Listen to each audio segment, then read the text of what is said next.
Peace and welcome to The Culture right here on the Black Star Network. I'm your host, Farajii Muhammad. Folks, we got a great show for you. First, let's talk about transparency as President Biden and First Lady Jill Biden put out the latest information about their personal financial records.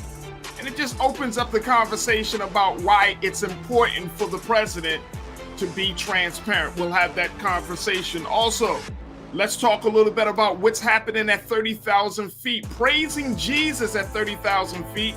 Representative Ilhan Omar says, what that would have happened if there were Muslims on a plane speaking and praying the way that we're going to show you this video of Christians doing it. The double standard, hypocrisy, we'll get into that discussion. Also, folks, we're going to talk about why making friends as an adult is so hard. I'm going to share with you some of the latest data about why people are still in a space of social isolation. And then later, we're going to talk about HBO's new show, We Own the Night. And we're going to be checking in with author D. Watkins to give you the latest about why cops in Baltimore are being shown in a very, very negative way. We'll have that conversation. And of course, I got trends posting doing the most. So stay with us. That's happening on today's edition of The Culture right here on the Black Star Network. Are you ready? I'm ready. So let's go.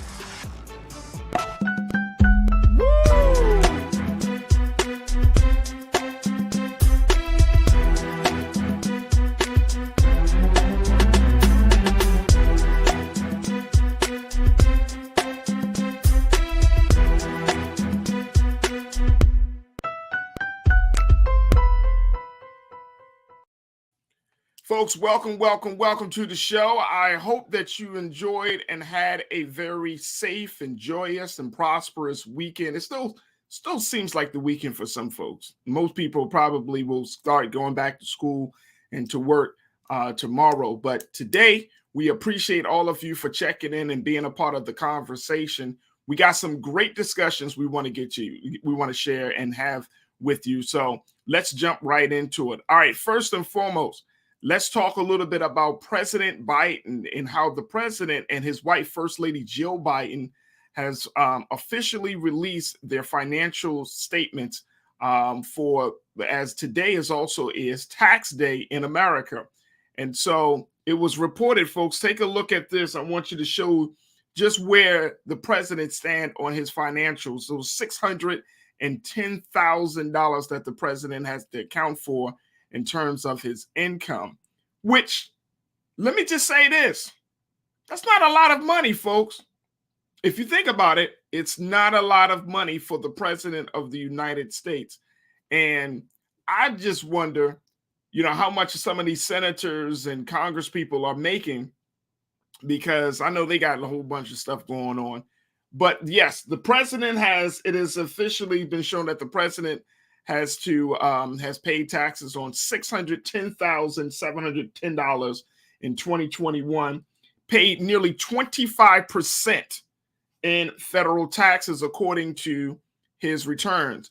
I want to share with you very quickly, Keen. Let's put this one up, just how the numbers break down. Then we're going to check in with our culture crew, Lise Winnie, and my new culture crew member, Jules P. But take a look at this, folks. President Joe Biden and First Lady Biden paid $150,000, $439 in federal income taxes last year, after earning $610,702, according to their joint tax return the White House released Friday ahead of today's filing date. Now, this was all reported yesterday. That's an effective federal tax rate of 24.6%. The president's salary is $400,000. So just a little bit of a civics note. The president is making only $400,000. But President Biden reported earning $378,333 because he didn't take office until January the 20th of 2021. All right, let me just continue to share this with you about First Lady Biden. First Lady Jill Biden, she reported earning, folks, do you know this? I did not know this. I did not know this at all. $67,000 from teaching at Northern Virginia Community College. This is the job that she loves to do. And even as First Lady, the First Lady does not get paid. So that's an unpaid position. But even with the job that she loves to do, it's not a lot of money. In addition to their federal taxes, the Bidens also paid $30,765 in income tax to Delaware, where they maintain their home. And then First Lady Biden paid $2,721 in income tax to Virginia. They also reported $53,000 in pensions and annuities. They had $46,000 in Social Security benefits. They've reported receiving $62,000 from two S Corps that they started and created at the end of the Obama-Biden administration for their respective speaking and writing engagements. And they also have given a combined $17,394 to 10 charities. The largest gift was a $5,000 donation to the Beau Biden Foundation. And that's, of course, named after President Biden's son, to ensure that children are free from abuse. They also donated $2,200 to St. Joseph on the Brandywine, which is the Catholic church that they regularly attend in Wilmington, Delaware. Wow. They've been doing this every year. And just for you to know, releasing the president's tax returns is a tradition, but it was broken. I guess y'all won't know who broke the tradition. Who broke the tradition? President Donald Trump. He never showed his tax returns. Wow. So I want to bring in my culture crew to get the latest of what they're thinking about this level of transparency. We're going to check in with Lise Winnie, who serves as the host of the Millennials Anonymous podcast that can be heard on all streaming platforms. And our new voice, a young brother, dynamic brother that has something to say. He is a hip-hop artist and activist, brother, Mr. Jules P. Lise, Jules, thank you so much for joining me this afternoon. How are you both? I'm doing well. Thank you for having me. Good. What's going on? What's going on? All right, so let me start this off with you, Lise, because I wanted to at least have this conversation because, one, today is tax day. Two, I thought to myself, this is pretty, for something like as crazy as this might sound, I'm like, okay, I like this. I like this level of transparency. I like the fact that the president, even though the job itself is way more than $400,000, but the fact is the president is not making like a goo gobs amount of money. You know what I mean? And you're just like, wait a minute, is he just the president, or is he running a Fortune 500 company here? So I mean, there are some things that are like that fits for me, Lise, on how this president is handling his money. And I'm just like, okay, this is good to know. I think the American people should know. What's your take on this?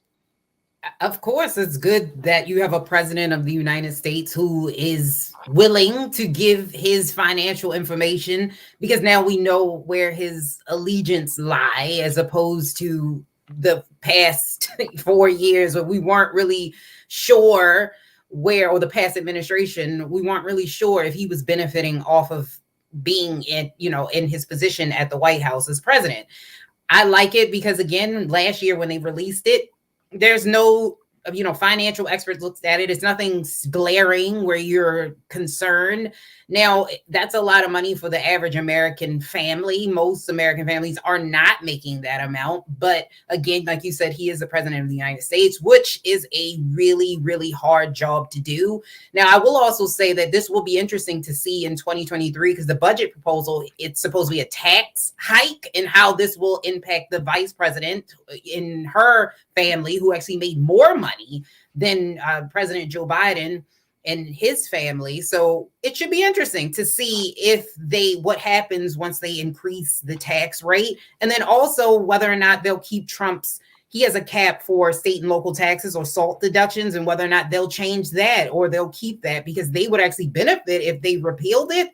But as of right now, it looks like they're keeping it. So I'm happy to see that he's, doing what he's supposed to do. Yeah, I think that, and Jules, I think that's the part about this whole situation. You're like, oh, this is pretty normal that a president releases. Now, let me just let folks know, there is no law on the books, folks, that the president is required to share their financial information. There's no law on that. It's just a tradition. It's a tradition. And a lot of times people just see the tradition as a way to bolster the image, right? It keeps this idea that the president of the United States, Jules, is honest and transparent about what's going on.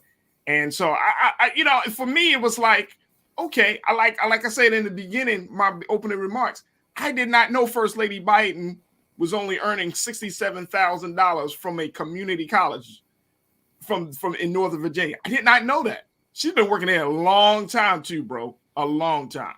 Right.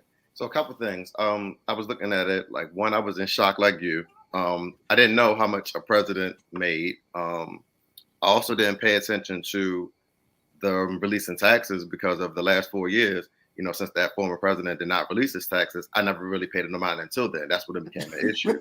So once that happened, now it's like, okay, now that's something I'm in tune to. Okay, so now what does he make? And I take it back to when the debates were happening between Biden and Trump. There was an incident where, when Trump was going low at Biden, talking about his son and different things. And I just wanted Biden to just say, show me your tax return. Like that kind of would have ended the debate right then and there, when he kept on cutting him off and, just like kept on going at him. Just show me your tax return. Like that'd have been the intimate, that'd have been the ultimate deal closer. Also for First Lady, I also think that that's a prime example of doing what you love without worrying about how much you get paid for it. I respect that. I respect that, because that being that it was $67,000, that's an excellent thing to see to the American, to America, that as a teacher, this is what I love to do. This is how much I got paid for, and I don't complain. Like, I love what I do, and not everybody's in a position to say that, and that actually was an eye opener for me to see that. Yeah, and I think you're making a great point. I mean, let's keep it real. Her husband is Joe Biden, Lisa, Jules. He's been in Congress for 50 years. Yeah, forever. So he been, you know what I'm saying? Like, she's eating well. You know what I'm saying? Right. I mean, he was in the White House for 8 years. He's back in the White House for another 4 years. So. And I think, to your point, Jules, it's like she's been able to do what she loves to do in such a way where she's not tripping about, how the bills and the lights going to stay on. Right. but I think it does speak volumes about, you know, where we see ourselves. Like for us, I still think this is a crazy situation that we find ourselves in, that you have literally, and I know some people say this is apples and oranges. Okay, I'm about to make a fruit salad on this one though, y'all. Athletes make more money than people that have nuclear codes. Yep. I'm gonna just, you know what I'm saying? Actors make more money than people who direct policy and governance. Okay. I mean, when you just go down the line to see the disparity, and I don't know, Lise, is that's just simply because we're living in a quote unquote capitalistic society, or is this just a cultural thing? But should we start being a space where we start to push for some level of equity, or some balance? Because it just seems like it's an imbalance that if you're the president of the United States, yes, you get 1,001 different perks, right? I mean, obviously you get the security, you get access to things. So the money is really not a huge deal, but at the same time, it still speaks volumes about where we are in this country, that we haven't even addressed the big elephant in the room of how some of the most important jobs are still being paid the lowest amount of dollars. I just don't understand that. Yeah, I mean, well, look, I think that shows where our interests are. What's important to us as Americans? That's not important to us. What's important to us is being entertained. I think it's less about capitalism and it's more about where our importance is. So when it comes to not even just the president making $400,000 a year, but when you look at what a lot of these senators make, or even state senators, they make even less. So although there's not a requirement to become a senator, except for, you don't need a college degree and all of that type of stuff, it's still a very, very hard job. So we would get more people in politics if we paid them more. Perhaps maybe we do need to reevaluate how they are compensated and, and what we require from them. And maybe we can get more people into it. Now, we do have to talk about getting money. I know this sounds contradictory, but money out of politics, because at the same time, this is how we get some candidates are able to continue to run to continue to run forever and ever and ever. And you never get new voices and new blood into politics because there's too much money being pushed in politics. But yeah, I think that you're absolutely right. It shows where the importance is in America. And we want to be, are you not entertained? Like the gladiator, that's what we want. I mean, I see that. And I think that people just don't understand. Like if the president, Jules, if the president was bringing in 1.5 million, right? And this is a constitutional thing. It is by constitution that the president is paid, this limited amount. But if the president was bringing 1.5 million, would you bat an eye at that? Would that be an issue for you? No. And I'm gonna give you a funny example. Think about this. And I don't have all the fact checks, or like if Twitter, internet wants to fact check me. Okay, so Lil Baby get paid what? $250 for a walkthrough. Lil Durk get paid $150 for a feature. So you mean to tell me the brothers only gotta do 10 features, 4 or 5 walkthroughs, and they make more than the president? Make more than the president. Make more than the president. And it's like, that's, I'm not, and I agree with Lise. I also think that, you don't want to keep on raising salaries, because then you're going to have people in positions forever. And then new voices will never get a chance. I mean, there's already a disparity where we don't get a chance to get into politics or make our way into Senate houses or get House seats because of those senators and people that are holding positions that are taking up those positions for a very long time, because they're just living back, fat, wealthy, sitting back, not having to do too much. So it's like, it is a catch-22. It's like there's an imbalance in between the structure. But, I do, looking at it, I don't want to be an advocate to say the president should get paid more, because of course I want more money. But I was shocked to look at that figure to see that, he's not even making a meal at least. I mean, I get the perks. I mean, I understand you get tons of perks. And then forever after you become president, you get paid off a speaking engagement, 60, 70, 100,000 every time you speak, or just, open up any type of different perspective of who you're talking to, or crowd you're adjusting at these colleges. So I get it, but it just still it still hit a little bit of shocking when I heard it. It does seem shocking, and then this might be another shocker for you too, Jules. President Nixon, one of the most controversial presidents in American history. This is where this whole sharing the president's financial documents was started. It started with President Nixon when he released a series of when he released his information, because there were a number of press leaks that said that he had some questionable deductions to reduce his tax liability. I mean, let me just say this. Let me say this. This is why when we have these conversations about integrity, this is why when we have conversations about transparency and all of these discussions, right? Like, you really do need to have people in office that are going to do right by the system that they say that are going to uphold. And that's one of the big, I think, one of the huge or largest offenses of President Donald Trump. The fact is like, you don't even respect the system that you are supposed to speak for and represent. Like, you don't respect it. So, and it's hard to, okay, if the president doesn't respect it, if a congressperson doesn't respect it, then why should you expect the American people, the citizens, the constituents, to respect a system that these folks don't even respect, Lise?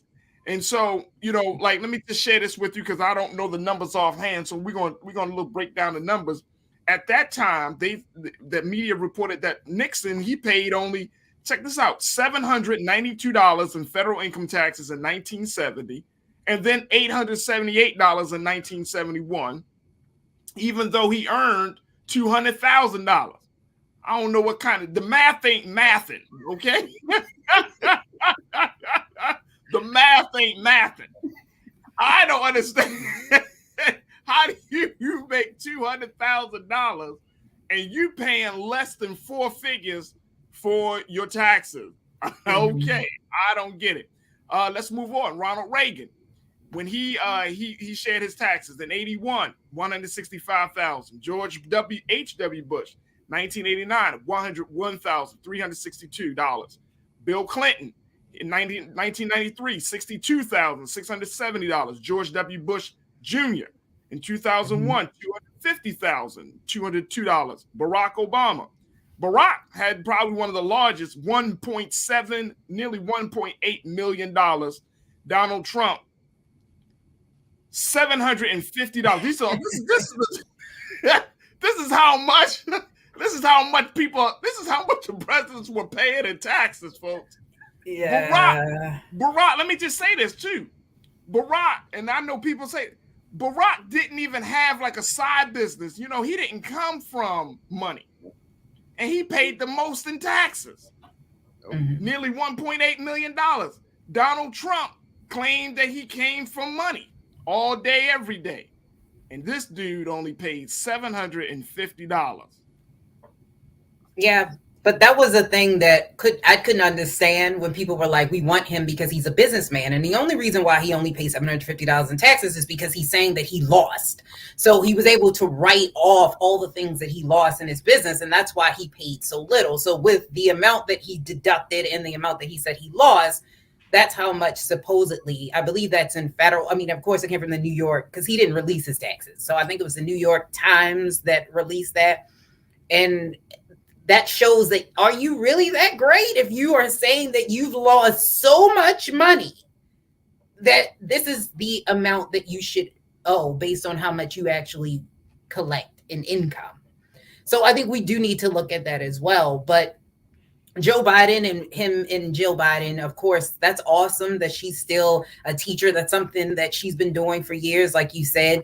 They are really transparent in that sense, even, with Kamala Harris and her husband.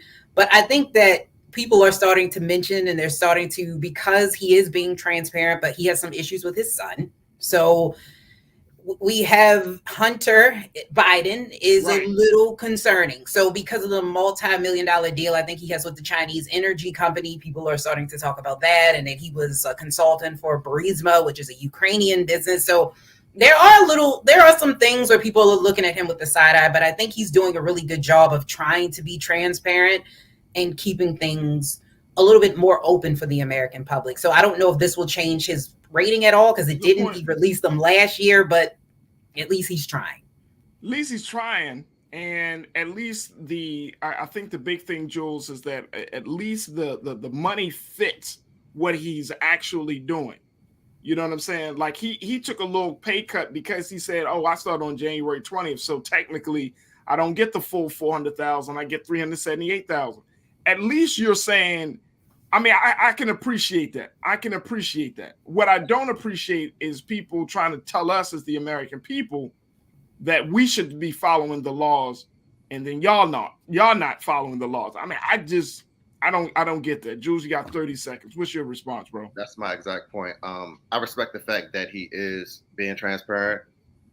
Nobody's perfect. So I'm not judge, juror, executioner. I'm not here to say what you should be paying. I'm not here to say, based off of what you're making, this is what the amount you're supposed to be paying, or ignore your family. I understand. Hey, nobody's perfect. I understand. But I respect the transparency, because we haven't had that for the last 4 years. Like I said, I didn't pay attention to it until the last 4 years, because I didn't know that was such a big issue until now. And it's like, okay, now I'm starting to pay attention to when you're showing up those numbers. That Barack 1.8, that's a little hefty. Hey, look, he was paying, and he made a lot. Yeah. I mean, look, let me just say, no, Barack, let me just tell you, even though we're talking about these numbers, President Barack Obama is getting the bag right now. Y'all hear me? Ew. Like, this is, I mean, him and First Lady Michelle Obama, they're getting the bag, but they got it after they left public service. Right. They got it after they left public service. And I think that's the thing that a lot of people just got to keep in mind. But it would be absolutely interesting and fascinating to see what Mitch McConnell, Joe Manchin. I would love to see Josh Hawley. I like to see the tax returns for them. Yeah, because I know some dark money is there. I know some dark money is somewhere. Lindsey Graham. Oh, Lindsey Graham getting somebody passing him the envelope next to, at the restaurant. Here you go, Lindsey. Yes. Praise the Lord. Praise the Lord. I know he been, they doing dirty stuff. You just know it. And it's unfortunate. It's really unfortunate. But I hope that even with President Biden, if he doesn't become president in 2024, the tradition continues, because the last thing Americans need at this time is their president lying to them about how much money he or she is earning. So we don't need no more lies at that level. So that's what it is. All right, folks, we got to take a quick pause. When we come back, let's talk about what Twitter is talking about, how a group of Christians went on a plane and decided to praise Jesus right then and there. Representative Ilhan Omar, who serves Minnesota, she said, as a Muslim, I wonder if we would get the same type of reception if Muslims were to do a something like this on a plane. We'll look at that issue and show you the video. So stay with us. A lot coming up in the second 30 of The Culture right here on the Black Star Network. We'll be right back.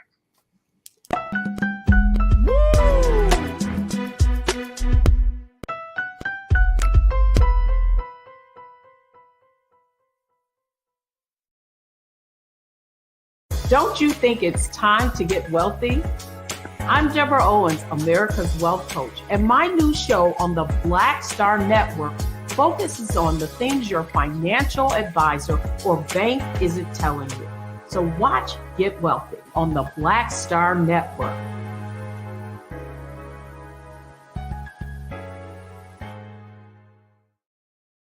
Pull up a chair, take your seat. The Black Tape with me, Dr. Greg Carr, here on the Black Star Network. Every week, we'll take a deeper dive into the world we're living in.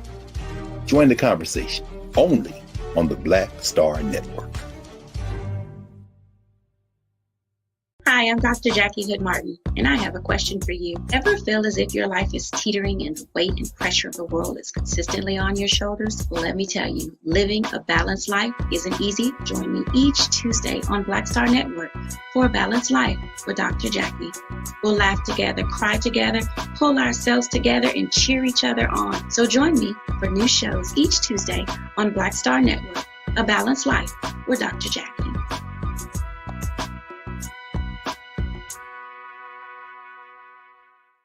It's time to be smart.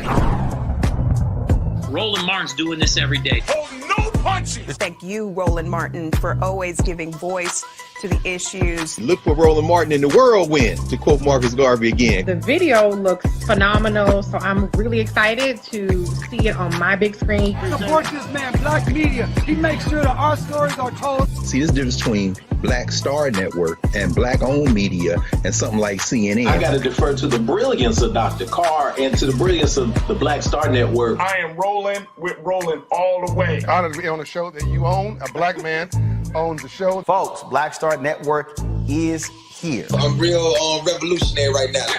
Roland was amazing on that. Hey, Black, I love y'all. I can't commend you enough about this platform that you've created for us to be able to share who we are, what we're doing in the world, and the impact that we're having. Let's be smart. Bring your eyeballs home. You can't be Black-owned media and be scared. You dig?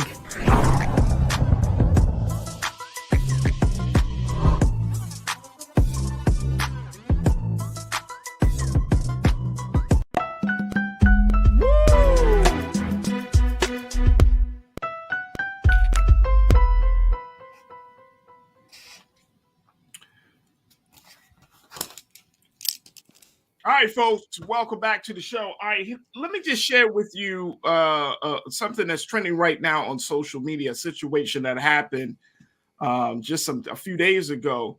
There was a video that circulated of some folks, some Christians, being on a plane 30,000 feet in the air, and apparently these Christians decided to break out into song. I want to show you this video, and then we'll talk about the response that this video has gotten on social media. Check this out.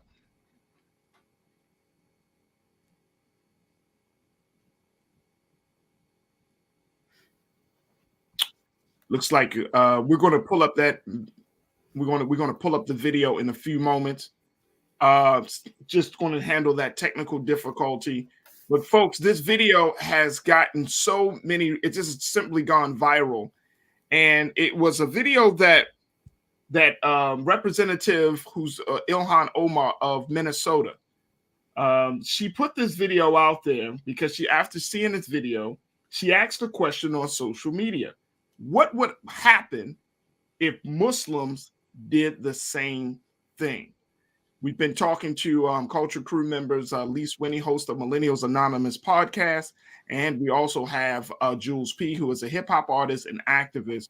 I want to get their thoughts, and then we're going to play this video very quickly. But, Jules, you got a group of Christians on a plane singing and just doing, just showing, sharing praise for Jesus. But it's on a plane, 30,000 feet in the air. And when people see this video, folks, it doesn't look like anybody is trying to stop them. No one is saying, hey, that's not appropriate. And apparently the way the report has come out that these plane passengers just essentially took over this flight. And this was just on April the 17th. So they took over this flight, and there were some mixed reactions that were captured. I mean, some people felt like it was just completely inappropriate. But then you got some other people that were singing and dancing and laughing and taking it as a jovial moment. But for Representative Ilhan Omar, who is a Muslim, says, what would happen if Muslims did the same? How do we explain this I would say this double standard in religious expression in this country? That's exactly what I was looking at it as. So, of course, looking at the video, when I saw the footage for the first time, the first thing I thought about, I said, hey, if they're allowed to do this, do we open it up to every religion? Or not even just religion? Do we open up to anybody just being able to do what they do on a flight? I've taken hundreds of flights. I've never, ever seen nothing like this on any flight I've ever been on. Right. And like now we're questioning, hey, that's not something that should happen. First of all, we should be in our seats to begin with. I mean, I know plane rules. I mean, I don't know how many people have flown, but there's a lot of rules you get in the air when you're flying. They tell you what you can and can't do. Basically, aviation laws you have to follow and standards you have to keep up and uphold. So I don't want to sound hypocritical as a Christian, but I don't think that was the time nor place for it. No, it's not the time or place for it. Lisa, I'm gonna get your response. I want folks to take a look at this Praise Fest at 30,000 feet. Check this out, folks.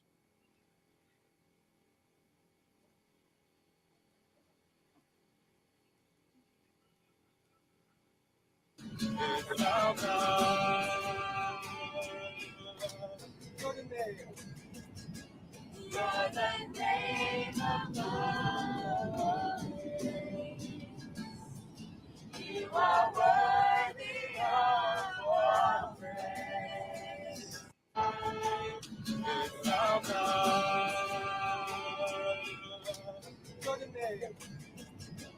You're the name above praise. You are worthy of our praise. Let me say this, Lise. Lise, let me just say this.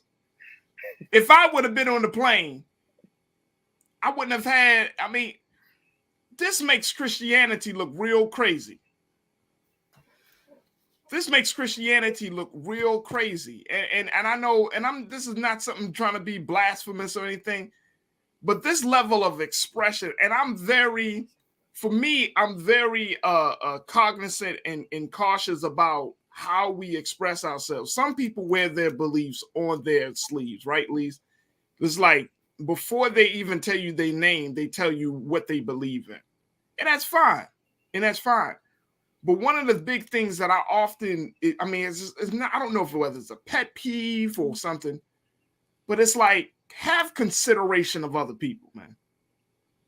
Think about other people. Like totally unsafe. You're at 30, and I'm so happy that the person taking the video wanted to show everybody, like, we're literally in the air. We're literally in 30,000 feet. We're in the air. And you got a guy that is strumming the guitar in the middle of the plane in the places where that's not people hanging, turned around in the seat and just, what the hell is going on? Yeah, I mean, they are at cruising altitude, so technically you can get up at that altitude, but it is extremely rude. I think that when you look at the people around them, I don't know if it doesn't look like a private plane. This looks like a passenger plane. I don't know if most of them Southwest planes are filled with, like, I don't know if this is filled with most of them traveling, but this is extremely rude. I think that this just consideration when we've seen people that are eating seafood on planes, and I think this falls in that. Like, I don't want to smell your feet. I don't want to smell your food. And I don't want to hear you sing. Like, just sit down and let's get where we going.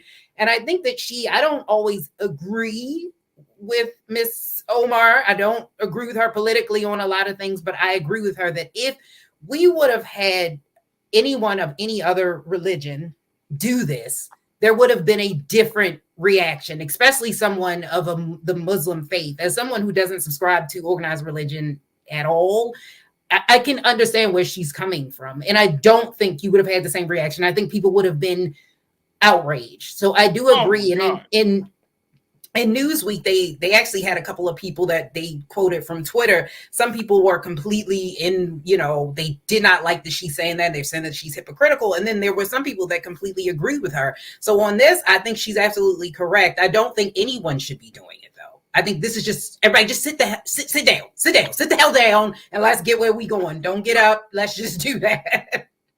And I mean, and I'm not, again, I'm not one, I try to be, I know I respect everyone's belief, right?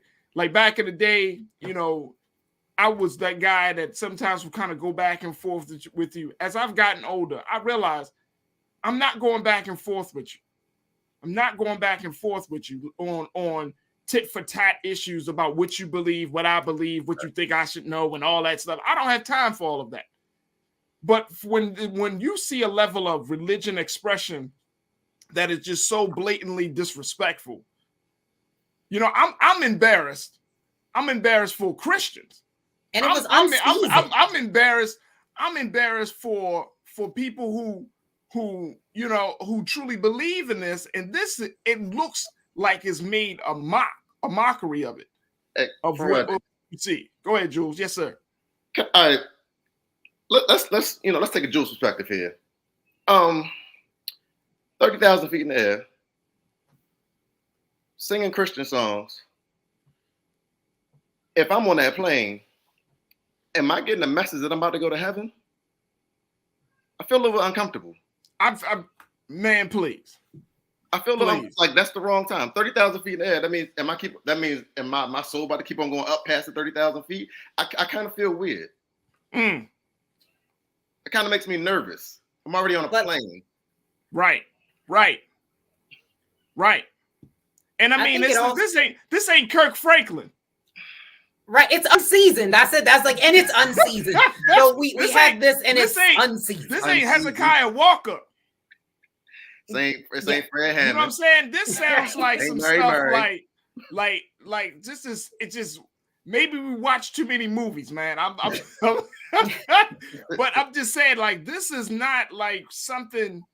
And I saw if you look back at the video, you see some people like really, like the one guy, he looks like he's about to hit this guy in the mouth. You know what I'm saying? Like, he does not look happy at all. I guess he's sitting next to his wife. Keita, show that video one more time. I just want to show you. No, I'm serious. Yeah. And see, if we look at this situation, I mean, there's a funny element, but then there's this other side of it that is like, we're in the culture right now in this country where people really think that's cool. Right. Yeah. Like people really look at this guy. He got the green shirt on with the look at his face. He doesn't look happy at all. Right. And we're in a space right now where people say, you know what, I'm gonna just break out in song. We're in this space. I'm gonna just break out in a song wherever. Right. We're in this space where that happens. Everybody wants to pull out this instead of addressing what shouldn't be happening there. We're in this space. This is the problem. We're in this space where that's a moment. So but now I think we're also missing an element. They're white. If these were a black gospel group, I do not think this would have happened. I do not see that. If this was DaBaby who said, you know, I'm on a plane, I'm going to start rapping, this would not have played out this way. They would have been made to sit down, and people wouldn't want to hear hip hop or gospel or whatever it is. I think that's another element that we didn't address, that they're white. So this is another level of privilege that they have and they're able to do, because most people wouldn't have been able to get away with that, with people just accepting it. I listen to music when I'm on a plane. They wouldn't let me sing my music out loud if I was in that situation. No, you wouldn't. You wouldn't. And see, and so some of our watchers on YouTube and Facebook are asking the question, well, where's the air marshal? Where's the air marshal? Where is the person that's responsible to keeping the plane in a state of order? Where's that person? I don't know. But I think that let's keep it real. Muslims would not be able to recite the Holy Quran in that manner without getting people really starting to get upset. You know what I'm saying? Like 9/11, even though that happened 21 years ago, it is still fresh in people's minds that when black people or when Arab people or when any Muslim comes on a plane, people are already nervous. Right. Yeah. But Christians do bad. Timothy McVeigh wasn't he not Christian and blew up the Oklahoma? Yeah. So, I mean, we can't sit here and ignore that Christians have done bad things and other people from religion. It doesn't mean that everybody from that religion should be condemned. But what I don't want people to do is say, okay, the Christians did it, now I'm going to start singing too. Like, no, everybody just sit down. Let's get where we going. Like, I'm just trying to get to Miami so I can shake my booty. I don't need to hear you sing Jesus while I do that. I just want to get from here to there. Let's do that. Well, and I mean, look, and I think that I'm going to go back to what it says about this is the culture that we're living in. And I think, Jules, that people feel like they are under attack. And when you have people who feel like they're under attack, that they start to do stuff that is irrational, illogical, things that just make you say, well, why are you doing that? And I think that we're in this place in time. If somebody, for example, they started singing songs, but I wonder if somebody were to just stand up and start reading from the Bible, proselytizing right then and there. Right. Like we're in that space right now. And I can't get past the level of disrespect, because guess what? In this country, Muslims in particular, we are always told to be respectful. We have to, you know what I mean? There's always the shadow of persecution that is over any Muslim in this country, right? Whether you're black, whether you're Arab, whatever the case may be, you know the government does not have a good view of you and your religion, your religious expression. We know that. But in this country also, the way that Christianity is seen, it's I mean, the double standard is so double, the hypocrisy runs so deep and so vast. It's absolutely just mind-blowing. Absolutely mind-blowing. I want to share with you what people are checking in about this. Janae says, sure, you could pray Jesus, but you can still sit in your seat, and this is not a concert unless this was a missionary trip solely of the passengers. This is uncalled for and rude, and I love the Lord. I hear that, Janae. Janelle said, some Christians pick and choose about what the Bible means about behaving in decency and order, just like they decide which sin is sin. That's just arrogance and inconsideration, not Christ-like. Brother King Lee said, okay, so if I was on the plane and started speaking in tongues, then I would have had probably been arrested. Come on, Brother King Lee. You know you would have been arrested. You would have been arrested. And the big part of that is what you said, Lise. These were white Christians. So there's an extension of privilege that comes along with that. And Jules, we know that wouldn't have happened. And we always say this, but if they were black Muslims, wouldn't have happened like that. It would not have happened like that. It would have went viral, but the other way. Right. Right. And so, Lise, when we're talking about religious expression in this country, I mean, there needs to be I think there needs to be some sort of criteria across the board. And I don't know if these passengers who felt offended can do anything in terms of suing the airlines that's for this. I don't know, but there needs to be something. At least there needs to be some rule in place saying that you cannot, by any means, do A, B, and C when it comes to your religion. You cannot do that. Yeah, I think they should take it a step further, and not even just religions, just being disruptive, because this is disruptive to the flow of, you can't even get down the aisles. If you have flight attendants, this could be a risk to people. If there's something that happened, what if there's turbulence?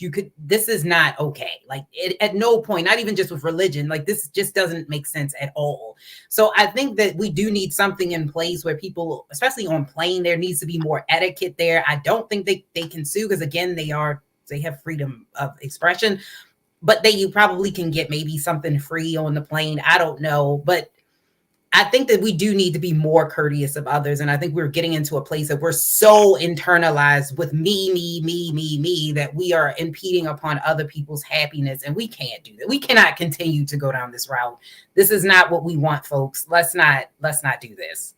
And let's add to it the fact that Representative Ilhan Omar said something and people are getting upset with her about it. Yeah. Like, I don't understand that. What you getting upset for? Like, she pointed out something that you know is clearly not right, but because it's coming from her, you got a problem with it. And that's the other part of this whole conversation, Jules and Lise. The fact is that you can't tell people that they're wrong nowadays. They could be wrong as 2 left feet, but you can't say it. You can't say, hey, look, you impending your wrongness, and I know that's probably not even a word, but I'm gonna just use it. Your wrongness is impeding on my rightness. Right. And there needs to be some sort of balance, or there needs to be some sort of boundary that has to be put in place, because we all have to coexist in a small space or at this thing, or, we have to coexist together. So there is a balance. And I think that nowadays people just don't want to hear about balance. Nobody wants to hear about boundaries. It's like, I could do whatever I want to do whenever I feel like doing it, and you can't say nothing about it. That's absolutely wrong. That's wrong. Jules, what's your take, bro? It's called entitlement. That's exactly the word that you're looking for. It's called entitlement. I can do what I want in this day and age. There's no consequences. There's no repercussions for my actions. I can do what I want, say what I want, perform any action I want at any given time. Nobody's going to stop me. Nobody's going to say anything. And that's literally the world that we're living in currently. The other thing that I'm noticing is she's getting pushback for pointing it out, but we clearly see other white people on the plane that are annoyed as well. So it's not just a Muslim thing. There are white people sitting on that plane right in front of this concert that's sitting here watching it, and they're annoyed. They're pissed off. Come on, Jules, it wasn't no concert. It was a pop-up. I mean, and here's my thing. Do you think they planned this thing out like that? No. You don't think they planned it out, Lise? I think they felt like they probably said, I feel the spirit of Jesus, and I'm going to stand up and I'm going to sing this unseasoned Christian song that all these other white people know somehow, and we're going to just break out and song. Like, I feel like that's what happened, but I don't think they planned this out. And I honestly, I do think that what Representative Omar said, she's right, and to have her own opinions, but I do think that sometimes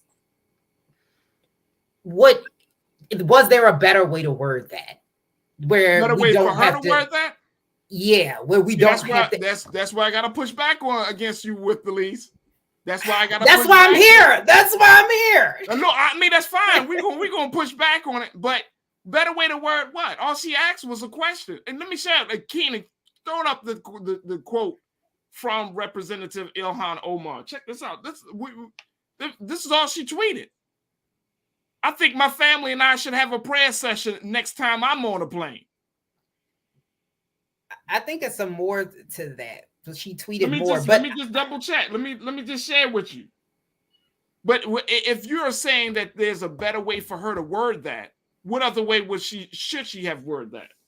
I think as a representative in politics, I think what she should have probably have done is said that we need better rules and standards for the FAA, that we make sure that everyone's rights are not impeded upon. This is not safe for people to do this. I think that what people would have been like, you know what? I think you're right. Now people automatically got on the defensive when she said that. Because if you go and you read some of the tweets that some of the people, and I'm not blaming her because I agree with her, but what I'm saying is I think sometimes we can avoid some of the back and forth if we were, especially when you're on a public platform. Yeah. You got to be really careful with how you word things. That's just my opinion.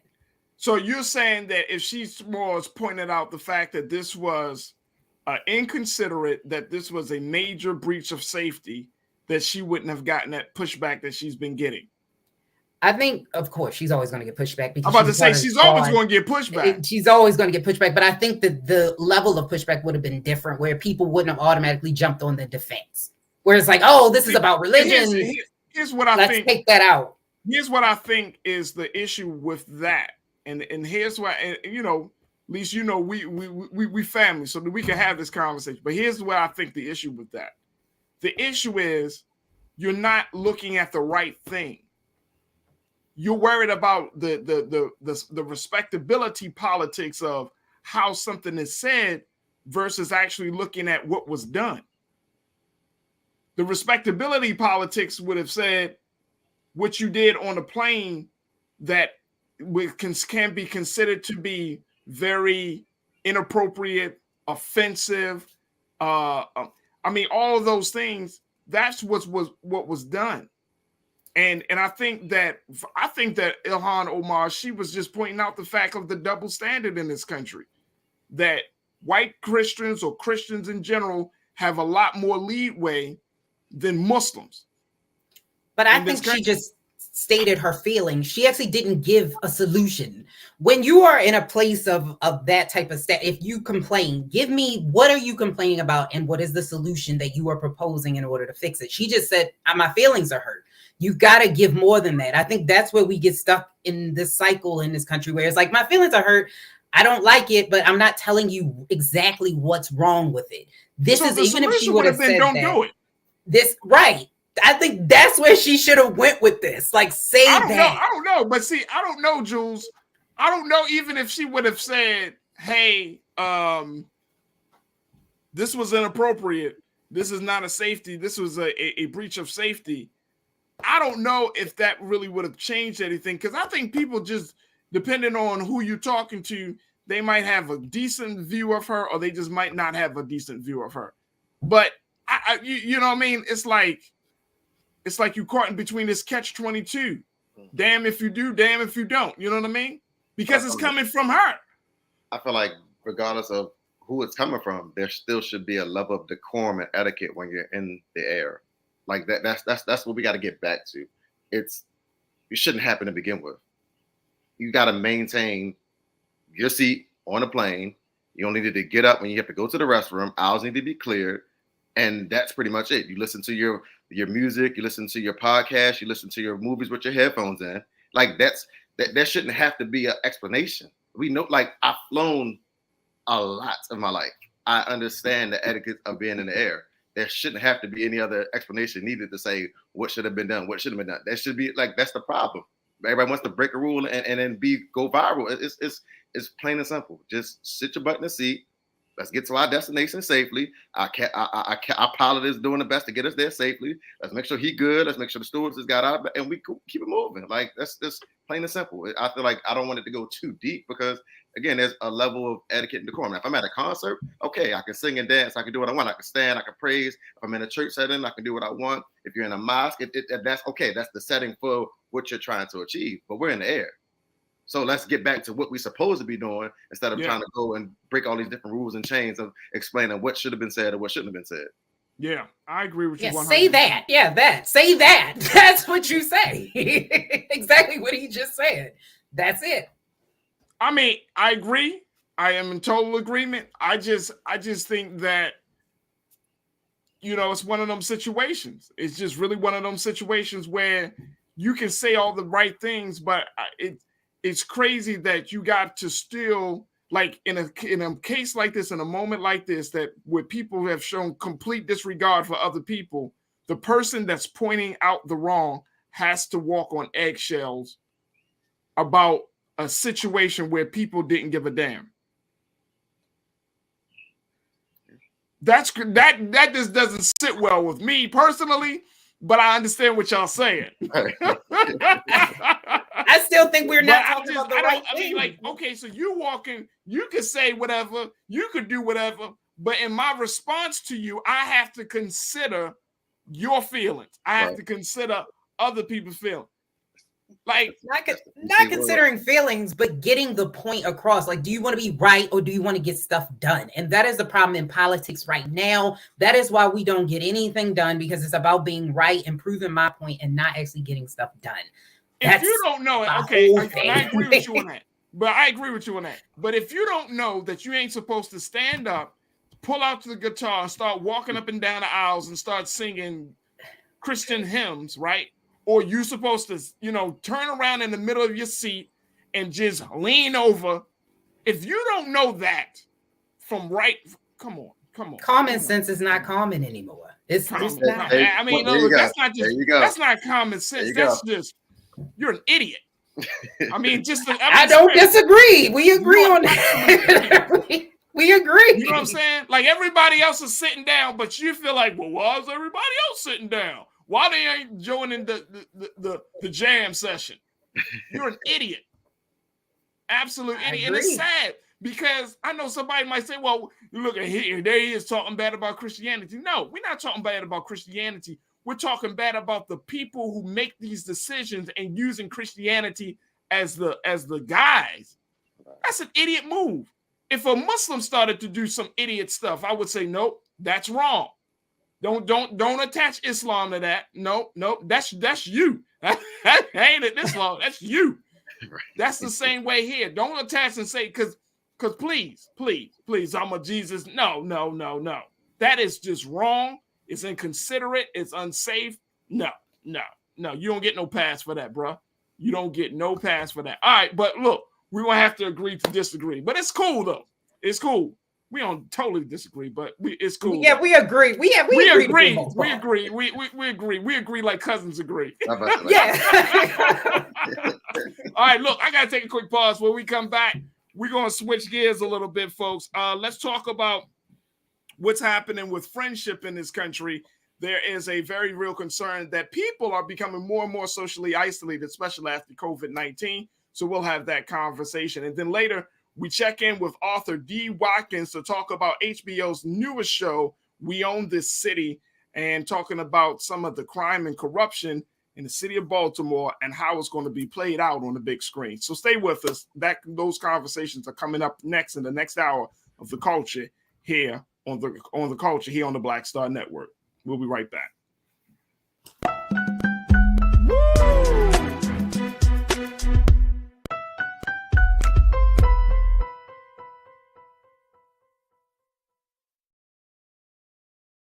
Don't you think it's time to get wealthy? I'm Deborah Owens, America's Wealth Coach, and my new show on the Black Star Network focuses on the things your financial advisor or bank isn't telling you. So watch Get Wealthy on the Black Star Network.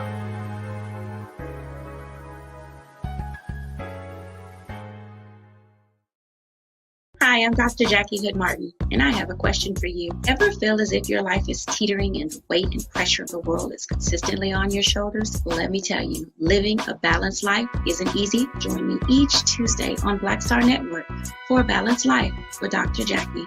We'll laugh together, cry together, pull ourselves together, and cheer each other on. So join me for new shows each Tuesday on Black Star Network, A Balanced Life with Dr. Jackie.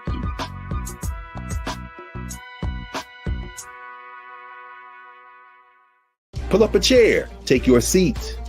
The Black Tape with me, Dr. Greg Carr, here on the Black Star Network. Every week, we'll take a deeper dive into the world we're living in. Join the conversation only on the Black Star Network.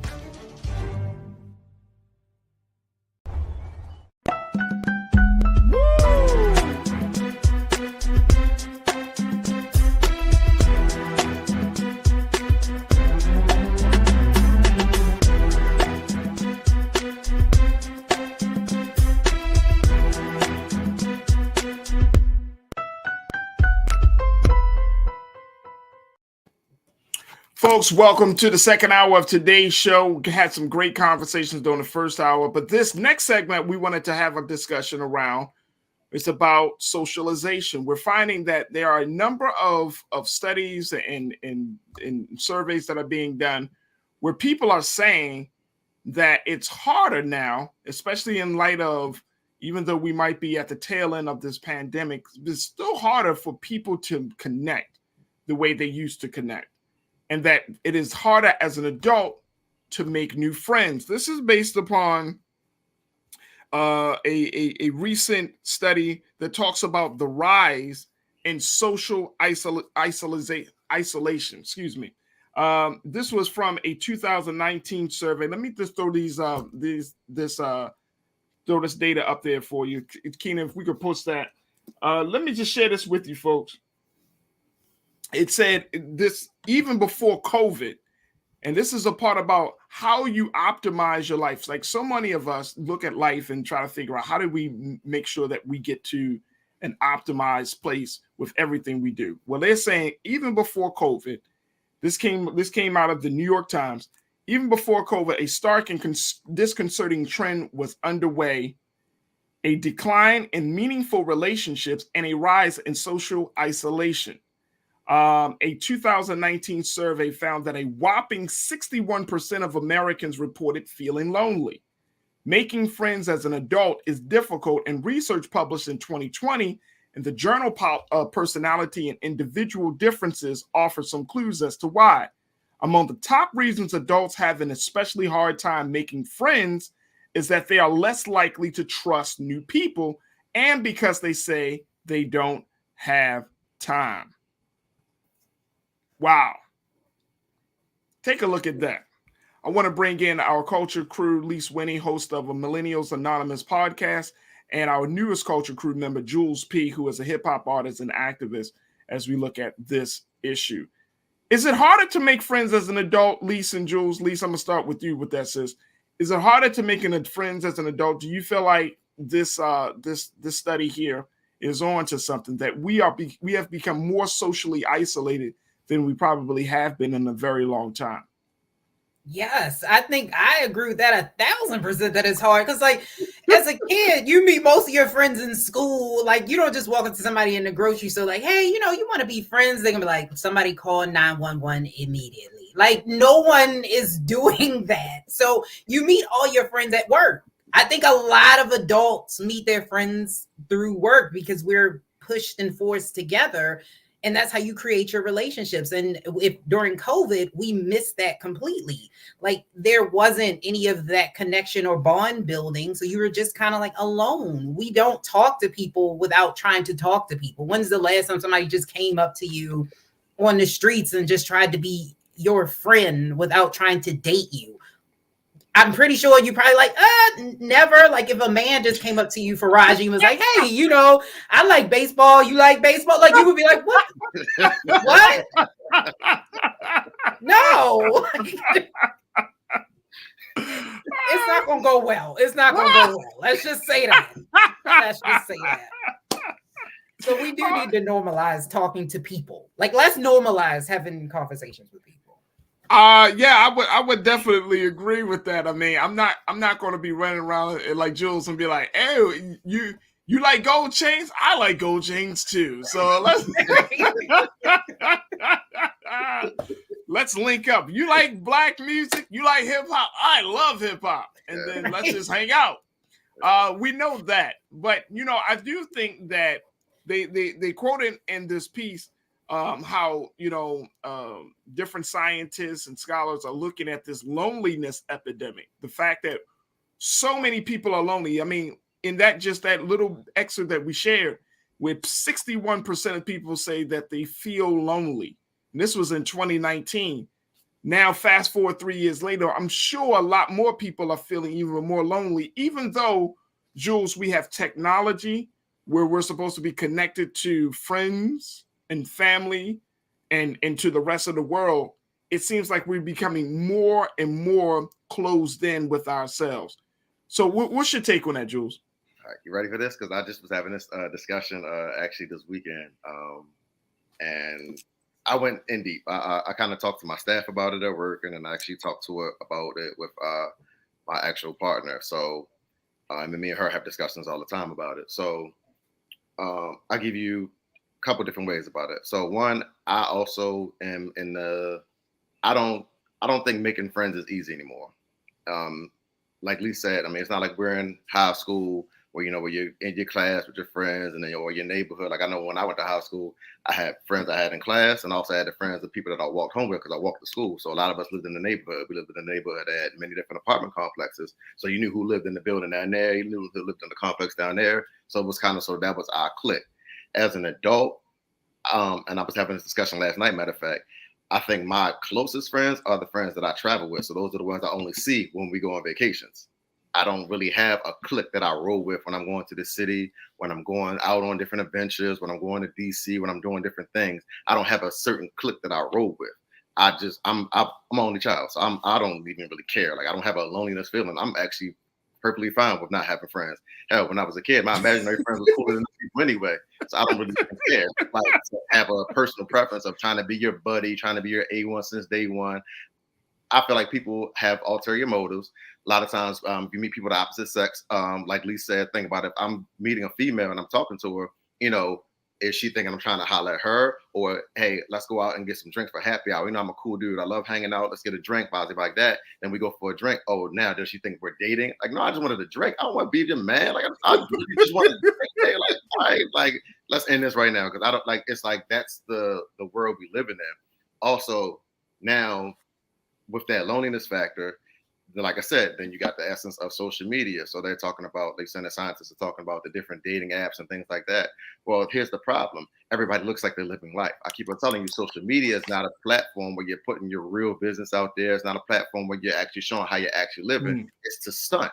So when I see people doing better, this looks like, oh, this is what they're doing. You thinking they're so lit, and then you go meet them. It's like, oh, that's nothing that what that pictures represent. There's nothing with your profile that'll follow your OnlyFans. Like, no, we ain't doing that, baby. Like, you're not living that life. Like, that's not who you actually are, and that's the perspective that you're putting out there. So it's like, it's really hard now. It's like you just finding genuine people. I feel like it has to start with you being genuine. Once you're genuine, your radar goes off. You can see straight through people once you meet them. It's plain and simple. So the more genuine you are, you can spot people's BS a mile away before they even come into your spaces. Wow. So I think that, I mean, you touched on a couple of different things, and Lisa, and I think this is one of the underlying things. Janelle checked in on our YouTube page and she said trust is gone.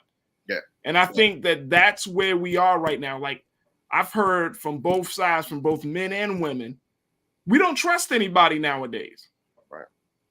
And so if friendship is built upon the pillar of trust, then we're choosing not to become friends with people. We can be friendly, but we're choosing not to become friends with people because we don't trust them. We don't fully believe who they are. Jules, you talked about social media.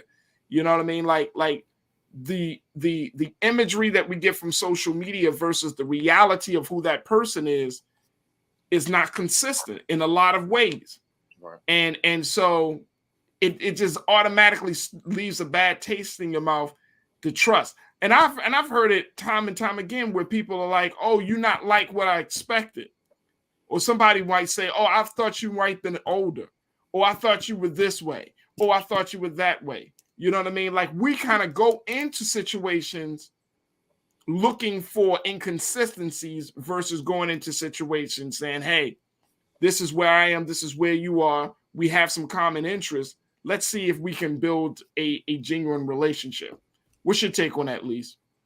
I agree 100%. I think that there is an issue with trust. Again, with Jules is saying, I agree. Yet we are looking at social media and we're thinking this is one way and then it's actually another. But I think that it also brings into the level of conversation about communication, because when they've done studies on Generation Z and millennials, they said they prefer to text. They don't want to talk to each other face to face. And so we're taking out the communication piece. So we don't even know how to communicate with each other. And then we are living in this world in silos where we want people to say and believe and do everything that we believe that they should. And as soon as they don't do that, we don't want to be a part of them. So then we have groups of people that don't talk anymore. And that's the problem. Back in the day, you had friends that believed every which way and it was okay. Now you have to have everybody on your team has to think this way. And if they don't think this way, you don't want to communicate with them. So social media has also created this world where people don't want to communicate with each other anymore. And they don't feel the need until you're sitting in a house by yourself and you're like, I'm really lonely. Like, I got 300,000 followers, but I don't have anybody that actually truly I can tell what's going on with me. I don't have anybody to truly talk to. And that's why right now therapy and therapists are swamped. They are booked. I've tried to book a therapist. You cannot do it. It is hard to find one because everybody right now needs to talk to somebody. No, I agree with you. McCole checked in on our YouTube page and said, look, I believe that one of the reasons adults have difficulties forming new relations, new friendships, is that some people believe people have to think and believe exactly like them to be friends. Just said that. Yep, I agree. I'm bringing that up to add to your point, Lise. Like, social media has done such a job on relationships and interactions and how we engage with one another that if you don't have, and McCall, I appreciate your comment. If you don't connect with somebody that has the same interest that you are, you automatically discount them as being a part of your life, right? And we automatically, and I don't want to go too deep down this rabbit hole, but if somebody is not if somebody doesn't work for you, quote unquote, then we just block them. Yeah. We I'm gonna just block them. I'm about to cut them off.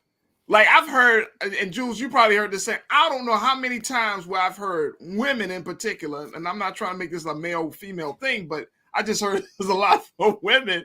It's like, if he do something wrong, I'm cutting him off. He done.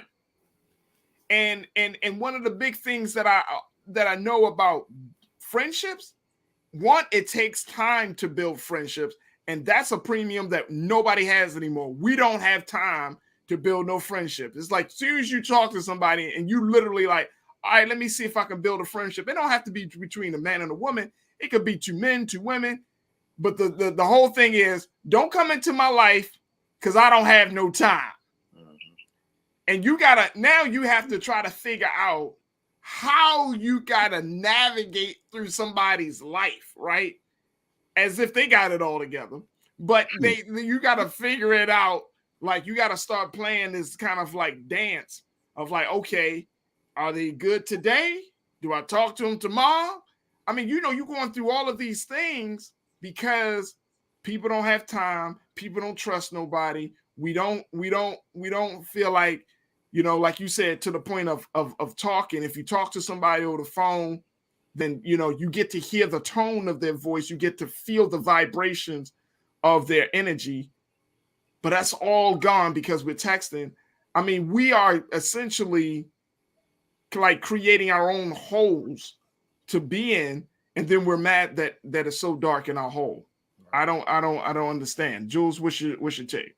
So I look at it a couple of different perspectives. You brought up actually both of y'all brought up great points. So I look at it like this. So I don't know, like I'm a different generation. So it's like when I was younger, you were taught that if you were the smartest person in your group, you need to get you a better group to grow yourself. I feel like in today's world, it's the opposite. Everybody wants to be the smartest person in the group to control the group. Like you said, to share the same ideals, to do the same practices, to basically be the yes man or the yes woman to that person. Nobody wants to hear the, no, you shouldn't do that. And that's again, I'm old school with it. That's a different type of level right there, because like you need somebody to hold you accountable. That's what a friend is.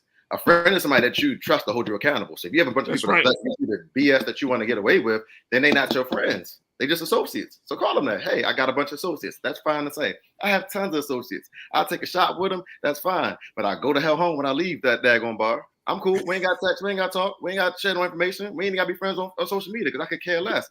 I'm going for the atmosphere. That's your associate.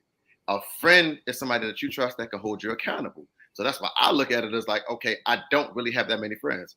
Now, sidebar, if anybody that's listening to this that I'd forgotten, I said, hey, I only travel with my friends, and we feel like, oh, Dad, we just went to the bar the other week. My bad, I'll buy you a shot this weekend. It's on me.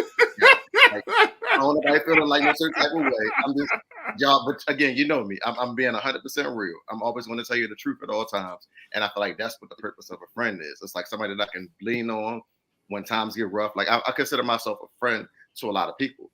But a lot of times I feel like it's not reciprocated. And I'll give you a prime example. When people have birthdays, I always say this. If I know you personally, you are my homie. We cool. And I know you personally. We have a good relationship, whether you're my homie, my homegirl, whatever. I'm calling you on your birthday. I'm not waiting till you post on social media to get lost in them 100 million comments saying happy birthday. I'm calling my friend. I'm FaceTiming my friend. Let him, yo, it's your day. What's up? Where we at? What's going on? You ain't got to invite me nothing. Hey, boom, I send you. Are you going to Miami? Man, I send you $40. Like, whatever. Like, let me pay for your drinks at the airport. Like, whatever you like. That's a friend to me. There's no boundaries. There's no limits. It's just being real. Let's all right. Let's chill. Let's do what we got to do. But I work. You work. We're busy. I get it. It's the times we live in. I was working 2 jobs at a time. You might be busy with your kids and things like that. I understand. We don't have time to do what we used to do back in the days, but I'm still your friend. And any given time when something happens, I'm picking up the phone. I'm there. Or if I need to send some money, or if I need to send love or light, whatever you need, I'm there. That's what a friend is. Now that word has just been used so much, it's kind of like lost its value. Nobody really uses it properly. Everybody uses it so much. That's why everybody, my sis, my bro. That's not your sis. That's not your bro. They don't bang with you like that. they talking about you as soon as you get out that space with them. So it's like, stop. Everybody's devaluing these different words, and it's like that's the problem that we have right now. It's like nobody's actually using this time and these words to actually link up and partner and work on these actual bonds and building and growing. Even if you disagree in different aspects or different topics, you still can be friends. Oh man, Jules, you shared so much with us, brother. And I think I want to bring this to Lise because you're absolutely right. And I think, unfortunately, that's the technology culture space that we're in, where we use the word friend so much that it has lost its value. Like, people say, oh, you don't have followers, you have friends. Of course, we know that it's on Facebook and stuff. But the point is that it does take away from what the role of what that role is. It just leaves, just because you know somebody by name doesn't make them your friend. And I think that somewhere along the line, Lise, we have lost the sense of what is a friend, what is an associate. We're not clear about these roles, and therefore, since we aren't clear about these roles, we don't know how to build these relationships that's going to speak to that role. If whether you're dealing with two people who are attracted to one another, like even if you're attracted to one another, if you say that's a friend of mine, then there is some boundaries. There are some expectations. I mean, we're just throwing words around, thinking that we're connecting with people. And I know people that are always on a connection hunt. Everybody's like, oh, I just want to feel connected. I want to feel connected. And it's like, okay, but there is a give and take in that relationship. Yeah. It's not just about you getting what you want out of the situation. You got to open up your world. As Mary J. Blige says, share my world. You got to share your world with somebody totally new. And then you trying to figure out if that person fits into your world. I know it's a lot to think about or to speak to, Lise, but what are your thoughts on that? I mean, I agree with you. And I guess I'm going to take the perspective and flip it a little bit. I think that when it comes to friends, I think people need to understand, because the literal definition of friendship is a person whom one knows, with whom one has a bond or mutual affection that's typically exclusive of sexual or a family relationship or relations. But I think that what we need to do is stop what you're saying. Stop thinking that friends should be everything. Like this friend should be my all. They've got to be this ride or die. I think that we should normalize that it's okay to compartmentalize your friends. Like it's cool that this is my buddy that I go hang out with. You're not the buddy that I'm going to go talk to about my personal feelings. I think that is okay too. And that's why a lot of people feel like they don't have any friends, because they feel like this one friend or these friends are not doing everything for them. And I think that's also what's wrong in relationships. When you look at relationships, people are looking for this person to be everything and they're all, when the issue is, it's not the person, it's you. You have to find out what is missing from you that you need to fix so that you're not draining this person because you're trying to get it from them. That's what we need to do. We need to normalize that it's okay that this friend is cool for that and they're not cool for this. That's okay. And I know we've used associate and friends, but at the end of the day, you can have a friend that, yeah, we're surface level friends where this person is my close friend. This is my best friend, but we are still friends so that you don't feel as lonely. Does that make sense? That makes a lot of sense. I think that makes a lot of sense. I love, and I had to write this down, like you said, compartmentalized friendships. I think that is part of the expectation problem that we have when we're talking about building relationships, is that we choose one person and that one person got to be the end all be all for everything. Right. And it's like, it's not right. Not really. Like Jules said, it's not right. It's not right. Like you can't have a homeboy, and he's your brother. He's your main man. I mean, he's your wingman. I mean, he does it all, right? He hitting all the, and though you might have a homegirl, you have this woman in your life and she's everything, right? And it's just like, and I think part of the reason that people have created those type of relationships is because we're afraid to open ourselves up anymore. Right. We're afraid to feel vulnerable around a person anymore. And if we do get vulnerable, now we got to be dating. Right. Now, the moment I open my heart up to you, man, right. You bet. You at this point, you bet. Mine. You mine, because I'm not opening my heart up to anybody else.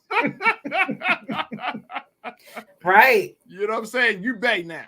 So I mean, it's just like we just have to figure this thing out. And I think that's the hardest part about this whole scenario, is that we're going to have to walk our way through this step by step.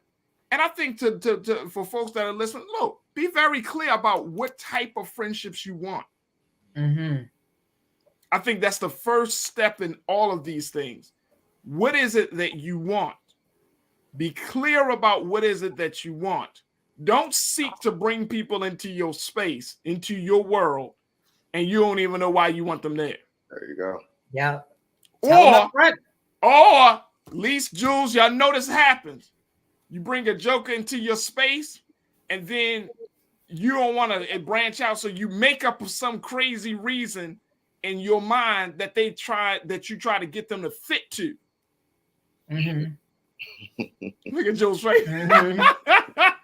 You try to force them into it, like, but she's or he. Don't do that, because you want to get yourself right. Yeah, she robbed banks, but she get back to charity too. Right. Yeah. It's just insane, absolutely insane. So it's going to be interesting to see how friendships evolve over the next year, especially in 2022. But I think that the thing from trust to vulnerability to having clear expectations, all of these things are necessary if you're trying to make a friend. And just be honest with the person. Be very upfront about what it is that you're willing to deal with and what you're not willing to deal with. But that, it's gonna take some time. And if you ain't gonna be, look, and I see this, and I'm gonna shut this down. Just because a person don't become your best friend in a week's time, don't mean that they can't become your best friend in a lifetime. Right. That takes time. The time frame and the expectations that we have of the time frame is so messed up that it's hard. You can't become nobody's best friend in no doggone week. No. I mean, who would want a friend like that? You just meet him on Sunday. By Saturday, man, this is my man. We're gonna try. I mean, that's crazy. You ain't even vet him. Yeah, that's some hand and rocks the cradle stuff. That's not good. That's like, we friends now. We besties now. Like, you gonna call somebody your bestie after 5 or 6 days? Oh, that's my bestie right there. That makes you look desperate. What'd you say? That makes you look desperate. Oh man, it makes you look beyond desperate. It make you look crazy. All right, we got to take a quick pause. When we come back, we're going to talk about HBO's new series that's going to be kicking off on April 25th called We Own This City. We're going to be checking in with author D. Watkins to break down what this series is all about and talk about some of the work that he's doing in Baltimore to use literacy to bring power where there has been so much pain. So that conversation is coming up next. And of course, we got for you trends, posts, and doing the most. So stay with us. A lot coming at you for the final 30 of the culture right here on the Black Star Network. We'll be right back.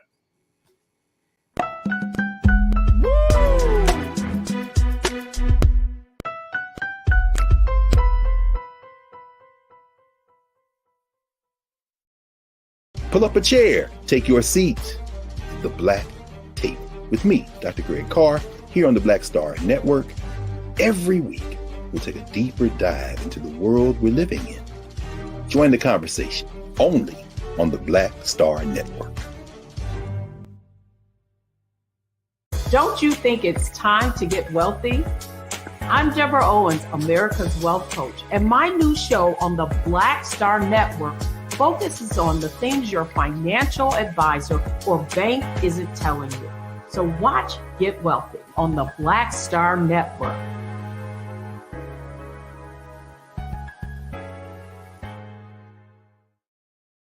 Hi, I'm Dr. Jackie Hood Martin, and I have a question for you. Ever feel as if your life is teetering and the weight and pressure of the world is consistently on your shoulders? Well, let me tell you, living a balanced life isn't easy. Join me each Tuesday on Black Star Network for A Balanced Life with Dr. Jackie.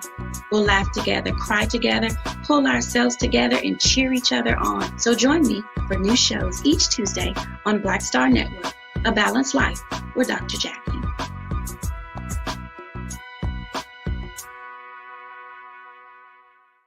It's time to be smart. Roland Martin's doing this every day. Oh, no punches! Thank you, Roland Martin, for always giving voice to the issues. Look for Roland Martin in the whirlwind, to quote Marcus Garvey again. The video looks phenomenal, so I'm really excited to see it on my big screen. Support this man, Black Media. He makes sure that our stories are told. See, this difference between Black Star Network and Black-owned media and something like CNN. I got to defer to the brilliance of Dr. Carr and to the brilliance of the Black Star Network. I am rolling with Roland all the way. Honored to be on a show that you own. A black man owns the show. Folks, Black Star Network is here. I'm real revolutionary right now. Roland was amazing on that. Stay black. I love y'all. I can't commend you enough about this platform that you've created for us to be able to share who we are, what we're doing in the world, and the impact that we're having. Let's be smart. Bring your eyeballs home. You can't be Black-owned media and be scared. You dig?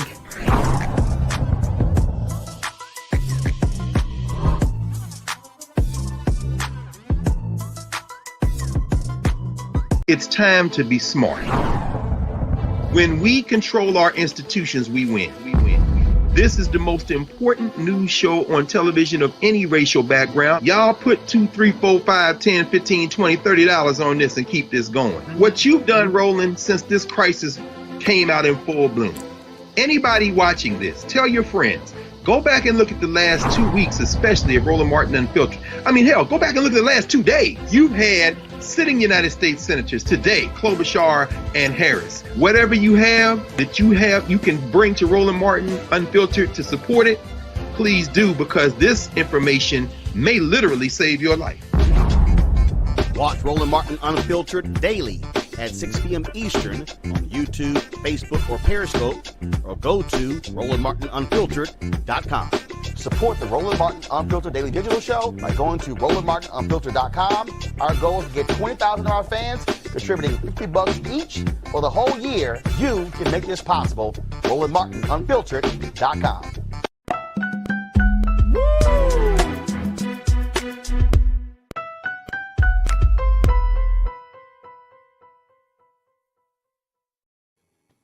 Folks, for our final conversation today, we wanted to have a very, very special guest, and I'm very happy to have this man joining us here on The Culture, as he has been shaping the culture with his pen. He serves as the editor-at-large for Salon. He is also a professor at the University of Baltimore and founder of the Be More Writers Project. He's the author of the New York Times best-selling memoirs, The B-Side, Living and Dying While Black in America, and The Cook-Up, a crack rock memoir. His other book, We Speak for Ourselves, How Woke Culture Prohibits Progress. And he has a new book that's out for pre-order right now called Black Boy Smile. I am so happy to have us join here on The Culture on the Black Star Network, author, award-winning journalist, Mr. D. Watkins. D, thank you so much for joining us, brother. How are you, sir? Farajii, it's been too long, man. Always happy to see you, man. And thank you for having me. Oh, absolutely. It has been a long time, brother. It has been way too long. But you know what? I love to see the fact that you are just constantly working, D. You are adding to the culture, and your voice is so significant and it's so necessary right now that we need to have Black writers like yourself and others who understand the dynamics of culture and is just doing their part to shift it in a way where we can gain from it. We're not just becoming victims of it. We can actually gain from it. So I'm very, very happy to have you joining us today. Let's talk about some of the work that you've been doing. First, you are the editor-at-large for Salon. Talk to us a little bit about that work, brother. I get a chance to to have fun, like working at salon. Like I get a chance to talk about things that you don't really see on a lot of these websites. They give me the space to do deep dives into certain issues that I care about. And then they also give me the space to be funny too, as well. And I also had the space to get a whole lot of Black writers their first time publishing in a major publication, so they got the opportunity to be able to start their careers. And I think if anyone is watching this and we're talking about success and good things, which is always cool. I just want to say, when it's all said and done, I want people to look at me as a person who got into this industry and opened it up and helped open it up for other people, because I think it's so important. Yeah, brother, it's so important. And we, of course, this show is called The Culture. So we're always, looking at ways that we have been impacted by the culture, as just as much as looking at ways that we can shape the culture. And for you, how do you, when you put your books out, you got another book that's going to be coming out very soon. But when you put your work and your piece out there, like, do you keep those things in mind and say, okay, this is going to shift the culture about Black boys. This is going to change the conversation about Baltimore and drugs. I mean, how do you approach that? So, every book has like a different purpose, right? So, I wrote 3 books in the last year. One of them was Carmelo Anthony's memoir. I wrote Where Tomorrow's Not Promised. The other one was for another NBA player that I can't say. And the other one was Black Boy Smile, which comes out in May. And when I was working on the Mello book, Mello wanted to talk about dealing with depression as a young Black man in West Baltimore who at times felt hopeless. So, I felt that way, and I connect with so many people when I go to all these schools and teach all these workshops and talk to all these kids.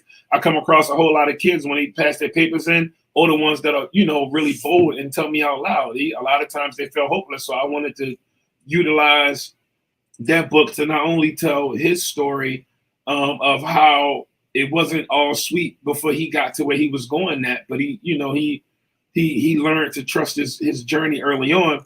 But even still, he had to battle with depression. So 2 things can be true. And then the other book that I wrote is a similar situation. But this athlete wanted to talk about how strong his family was, and how his grandfather gave him fundamental principles and skills that took him from being a good kid, but it took him to being a person who has achieved a whole lot of success on and off the court and created opportunities for so many Black people. And then Black Boy Smile is about the flawed way a lot of us, masculinity and how we come into this and what that is, that I'm always tough.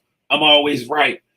I'm ready to fight you. I never cry, like I'll do this, I'll do that. And, and how it's passed down from generation to generation to generation, and how we need to start having conversations, not just about where it comes from, but how do we get to a place of happiness and to be able to enjoy ourselves and what that looks like. So they all kind of like tie into the different conversations that I'm not seeing, or conversations that other people who are around want to have, and they just want to, use my pen to get it out.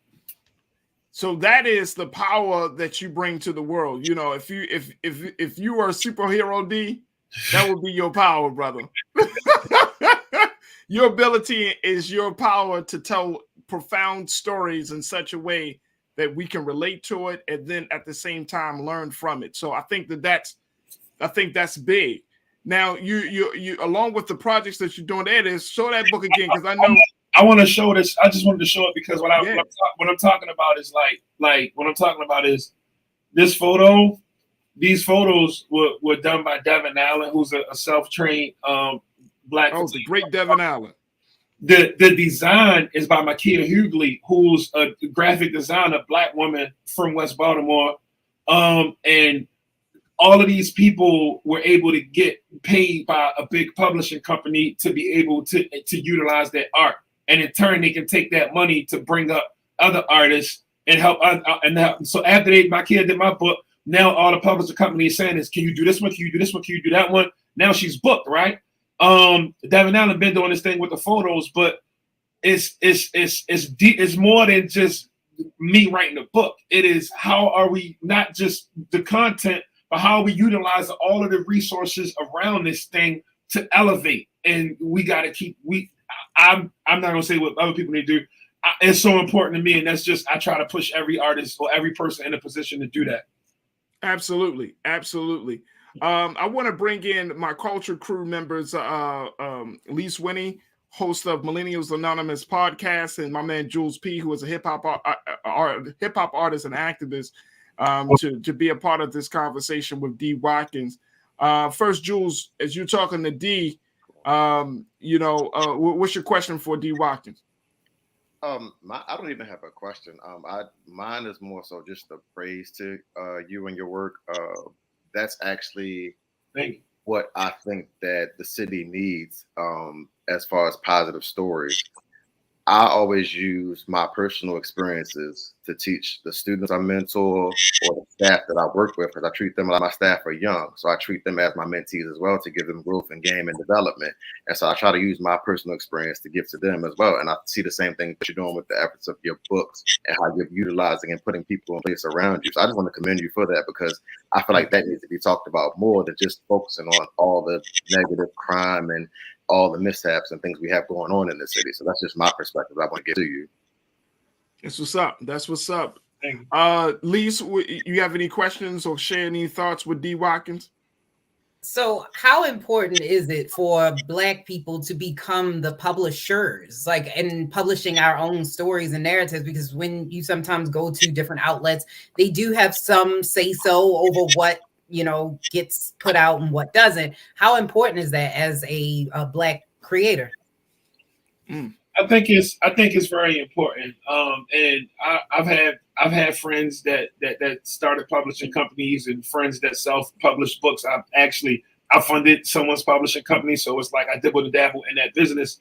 And I also work with people in the industry who came through the ranks and are kind of you can be proud when you own it, and you can also be proud if you make it to be like a publisher in one of the big imprints. Like I think both things are true.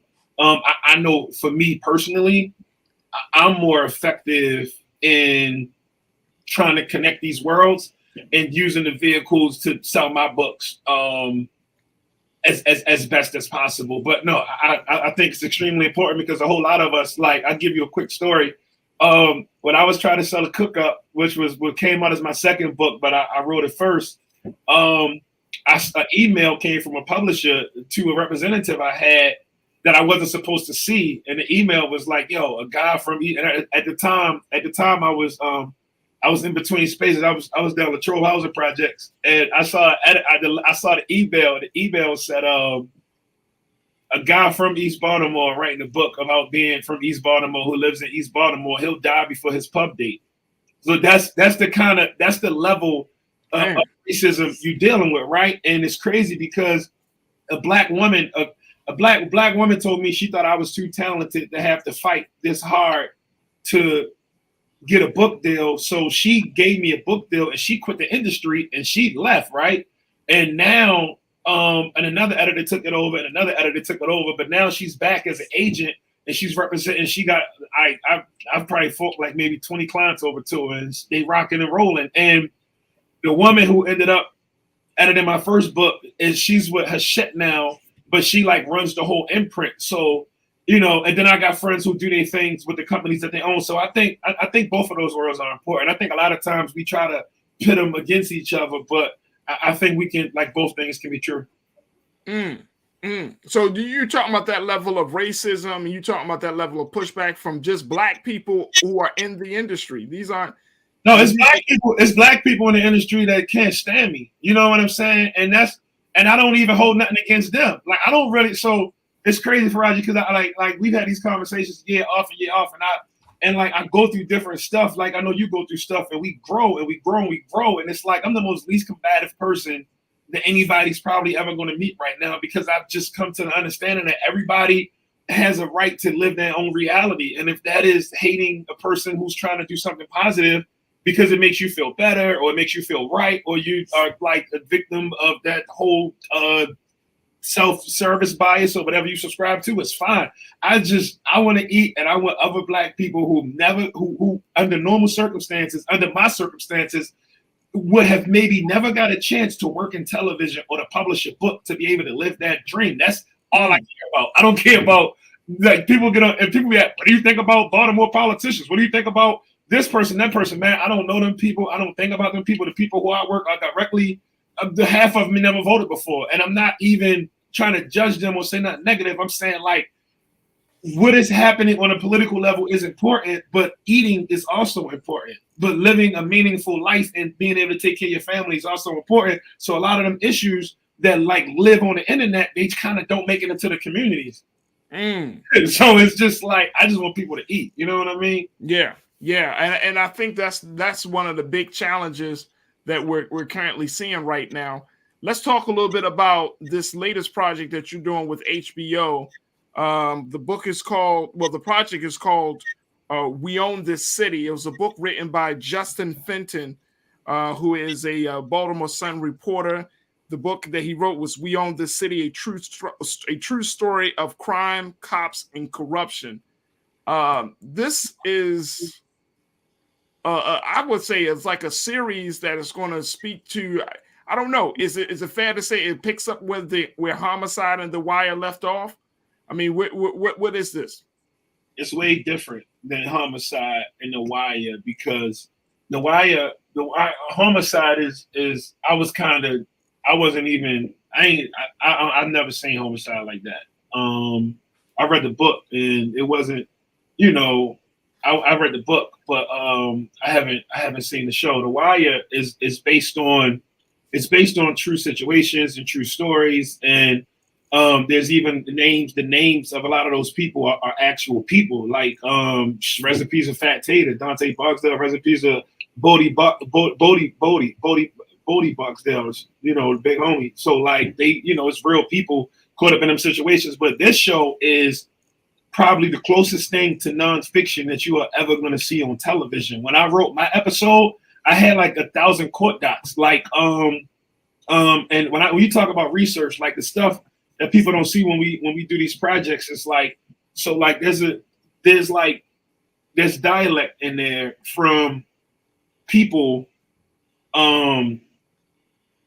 who are actually depicted in the story, and it didn't come from I didn't dream it up. Like I don't know if I can say this on radio. I'm gonna say this. I got on their call list and I talked to them on the phone, and they walked me through everything. What federal president right now, like that's how deep I went into the episode that I wrote and what I tried to contribute to the room. So this is, like you said, this is the closest that you're gonna get to nonfiction ever on television. There's no police officer shooting jump shots with kids in a park. There's a police officer smacking a beer bottle out of dude's hand just because he get to do it. There's police officers stealing. There's police officers completely utilizing that power to terrorize. It's when you look at it, you're gonna be like, yo, like it's straight off the court documents onto the screen. So why is it important, D, for us to see these stories played out on a national platform? People often talk about, especially here in the city of Baltimore, brother, people always say, the imagery, you know what I'm saying? We got to have strong media representation. So why is there, do you think there's still this high interest to see some of the worst part of ourselves, whether you're talking about from policing to politics? Why do you think that's the case, bro? At the end of the day, it's the truth. Like it is the truth. And I think people deserve the truth. I think a lot of times, if it's not your truth, then it might bother you. If it's not your truth, then you might be sick of seeing it. But for the people who, and I just want to throw this in here real quick. It's me and a woman, I will hope you guys get to have her on, named Thea Washington. She worked in casting, but between me and her, We collectively got over 3,000 people from Baltimore jobs on the camera and behind the camera, and a lot of those people were victims of this stuff. So so not only do they want to work in art, they want to express themselves. They want to talk about the experiences they had with policing. And I think I totally understand people who don't want to see it, but I think that the collective of people who don't want to see it shouldn't trump the people who want to work on it, who want to see it, and who cares about it. Jules, when you talking about, I'm sorry, go ahead, Lise. So, I mean, I have a question. I mean, for those of you that may not know, this is about the Baltimore Trace Task Force, those 8 officers that were convicted. And in Variety, they actually spoke with, I believe it was Justin Fenton, and they said that, he said it was a wake-up call about how serious the problems are and how serious the solutions must be. Is that when you're building something like this, are you trying to get to a place of positivity and change and not just showing that police are bad? It's funny because it's a wake-up call for him. It wasn't a wake-up call for me. And that's like, I think that when we talk about these shows, right? When we talk about these shows, and I'm going to answer the question. When we talk about these shows, like a lot of people, like local critics minimize the show to David Simon show, or they minimize the show to Justin Fenton, thing. Justin Fenton didn't write any of the episodes. The episodes were written by David Simon, George Pelicanos, Bill Zorzi, and myself. So like that's the first thing. The second thing is it's some people call it my show. It's not my show. This thing took thousands of people to create.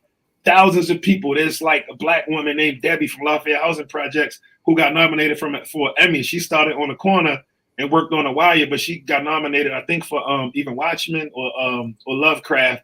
There's anyway, beyond that, I don't think television has the power to solve these issues. However, as artists, I don't think we're exempt from telling true stories, if that makes any sense. Like, I don't think, a person, and don't get me wrong, for some people, right? Because I'm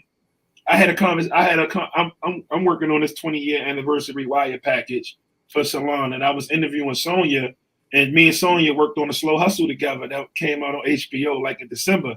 And I was asking Sonia about, because she's real activist and she's not like pro cop and she's a thoughtful person. So I asked her, I was like, yo, like, what do you, when you look at your experience on the wire, what do you think now? And she said, one day I was sitting in a restaurant, I think like, I can't remember the restaurant, but she was sitting out front having a sandwich, and the judge walked up on her, and he said, I don't want to bother you eating and all that. And this is before the pandemic when you can like still walk up on people. But he walked up on her, and he's like, I just want to tell you I'm a judge, and I watched The Wire, and I changed the way I sentence people. Like it changed the way I looked at the whole system I was a part of. So in rare situations like that, you definitely have a person in power that can make change, but you can also have a person like O'Malley who was in power, who felt like he was depicted in the wrong way, even though they made him look positive. He was terrible, but they made him look positive because they didn't talk about the thousands of Black people that got arrested under his failed policies. But he didn't like it, so he made sure when he was governor that he canceled the tax credits so it couldn't be television in Baltimore. He worked hard at killing that industry, an industry that hired thousands and thousands of people with good union jobs that pay. He tried to get rid of them because he didn't like how they looked at how they show him. Yeah.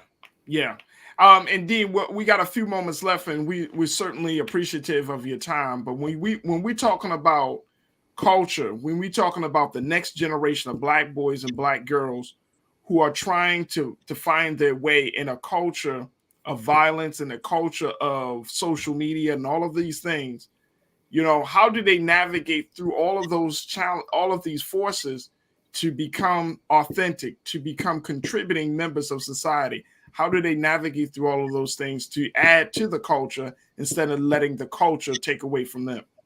So what I do, and what I is like a kind of like the only mandatory thing for the people that I mentor, is we spend time in schools and not in schools around young people who have an interest in some of the things that we've done.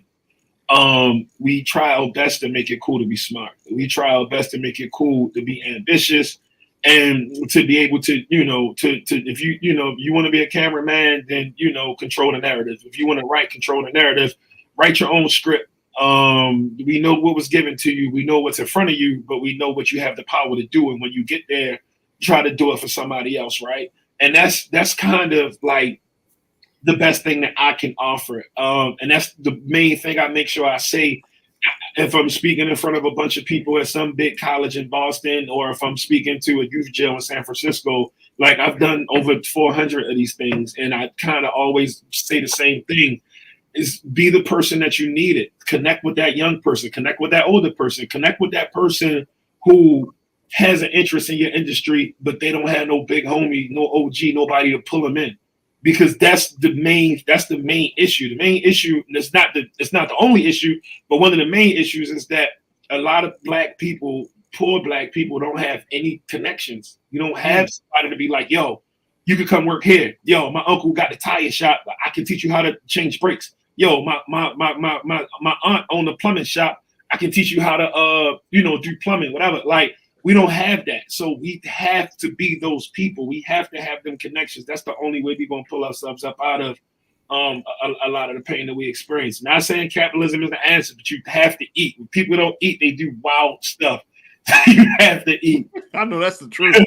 That is the truth. That is nothing but the truth. You have to eat. Like, I'm hungry right now. I'm sorry I look like this. I'm for like a day and a half. But well, look.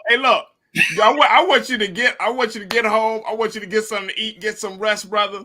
But more importantly, we thank you for your time with us today. We just wanted to connect with you, Brother D, and more importantly, talk to you about share with folks some of the latest work that you're doing. You got your book, Black Boy Smile, is out for that people can pre-order right now on your website at dwatkins.com. And We Own This City is going to be airing on HBO starting on April the 25th. And so congratulations on all the success that you're doing right now, D. I mean, you putting Baltimore on the map, and you're bringing a lot of folks with you.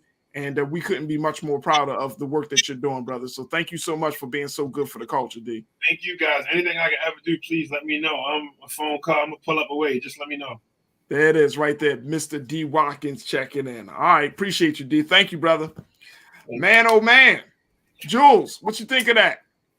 I think it's dope. I think that's dope. And I can't wait to see the We Own the City series. It's a secret tidbit. I got a couple of my brothers from 300 that were in there. So, we got the call when the casting got started. So a lot of them went to call, made it down there. So I can't wait to actually see it on HBO Max now. Yeah, me neither. I can't wait to see it. And to your point, Lisa, I think you brought up an excellent question. And I think that, like, right now we're in this space where we have to try to use every single tool that we have in the toolbox to get people to see themselves and see this world around them differently. Yeah, and I'm looking forward to seeing it as well, how they were able to put this into screen and into motion. We've seen film, like he said, change things. So let's see what happens. Absolutely. Lise, thank you so much. I know you normally are with us on Tuesdays, but today we were able to kind of work some things around. So we won't see you tomorrow, but I appreciate you joining the conversation with us on the show today. So again, folks, Millennials Anonymous podcast. Make sure y'all check it out with host Lise Winnie. There we go. Go ahead, well, hold it up. Let everybody see what you're doing. Yeah, I attended Millennials Anonymous. There you go. Millennials Anonymous. There it is. My man Jules P., welcome to the Culture Crew, sir. Thank you. I appreciate it. Absolutely. So you'll see more of Jules on the Mondays here on The Culture to give us his insight. And we look forward to hearing more from you, brother. So welcome to the crew. Welcome to the show. And I look forward to seeing some big things from you, Jules. I appreciate it, boss. All right, folks. That's going to do it for us. Stay tuned. Up next at the 6 o'clock Eastern Standard Time hour is, of course, Big Brother Roland Martin with Roland Martin Unfiltered. But more importantly, we want you to continue to support us here at Black Star Network. You can do so at blackstarnetwork.com. We are Black-owned media, unapologetic, unfiltered, nothing you have ever seen before, and we need your support. So make sure you support the Black Star Network at blackstarnetwork.com. And those are all the ways that you can give. But if you can't give $1, or if you even can't give 10 cents, don't let your heart be weary. All we ask that you do is that you share all of the programs, that you let your family know that they can download Black Star Network for free on their phone, on their tablet, on their television sets, that you can just put out the word. Help us be an ambassador of Black-owned media, because we want to be an advocate and a voice for you. So that's how that relationship works, and we need your support. So if you don't have the money, then let people know, as many people know, to download the app. And that is worth much more than giving us a couple of dollars here and there. But we appreciate all support coming to us from you. Thank you, thank you, thank you. All right, folks, as always, I appreciate my very special guests and my culture crew. I thank Brother D. Watkins. I thank my culture crew. Later on this week, we're going to be talking to Nikichi Taifa, who's going to talk to us about everything from Judge Ketanji Brown Jackson to what's going on with the reparations movement. We got a lot to talk about with them. I'm also bringing some dynamic young Black entrepreneurs by the name of Sister Sweets onto the show. They provided some desserts for the ceremony at the White House for Justice Ketanji Brown Jackson. So we'll talk about that with them and having that experience at the White House. So we got a lot of great guests that are going to be coming on this week. So you don't want to miss one day of the culture here on the Black Star Network. As always, never be afraid to challenge what's wrong, stand for what's right while being yourself in the process. God willing, we'll talk tomorrow for another exciting edition of the culture right here on the Black Star Network. And as always, folks, enjoy the rest of your evening, and we will talk tomorrow here on Black Star Network. Thank you so much for tuning in. Peace.